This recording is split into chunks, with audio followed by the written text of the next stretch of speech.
Πάμε για γάμα εθνική, 7η αγωνιστική. Να σας πω ότι έχω βρει. Μια καθυστέρηση υπήρχε στο βίντεο αντί για Σάββατο Κυριακή. Οκ.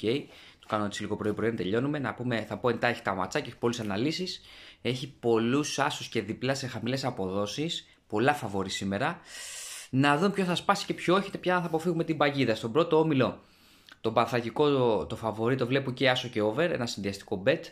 Τον Νέστο Χρυσούπολης που παίζει στον Απόλλωνα Πανελληνίου το βλέπω και διπλό και over. Την Καλαμαριά που παίζει στον Εύωσμο που είναι χαμηλός άσος, καλύτερα να τα αποφύγουμε. Στο καλό άσο βλέπω το Κιλκυσιακό Αλεξανδρούπολη που είναι σε νορμάλ απόδοση. Αυτά. Δεύτερο όμιλο και τον Πιερικό βλέπω να κερδίζει τη Ζάκυνθο και την αναγέννηση Καρδίτσας στο Ατρόμητο Παλαμά.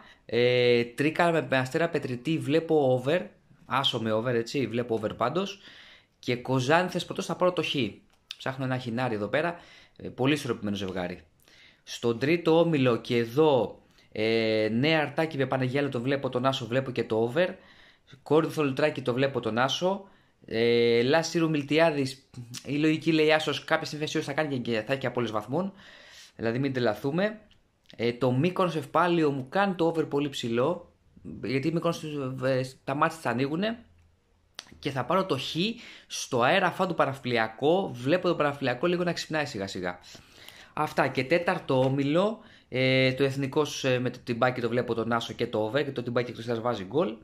Στο Χαϊδάρι Εστράκης Αριανής. Εγώ θα ψάχνω από εδώ και πέρα το Χαϊδάρι την πρώτη του ήττα. Εδώ μπορεί να γίνει το διπλό. Όποιος έλεγε το Χ2, όποιος έλεγε διπλό την Τρόνομπετ.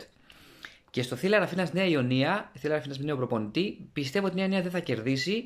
Στο άσο Χ είναι ένα μάτς που το βλέπω. Αυτά. Κάτι άλλο που έχω σημειώσει εδώ, κάτι ιδιαίτερο. Όχι, αυτά κάπως έτσι. Βλέπω τα ματσάκια. Είπα ένα γρήγορο βίντεο γιατί έχουμε λίγο καθυστερήσει και εκεί πρωί. Παίχτε και εσείς στείλτε μου ότι έχετε βρει, ότι άμα έχετε κάποια ιδιαίτερη απόδοση, κάποια ιδιαίτερο σημείο που θεωρείτε ότι είναι ευκαιρία και το συζητάμε. Αυτά, για χαρά.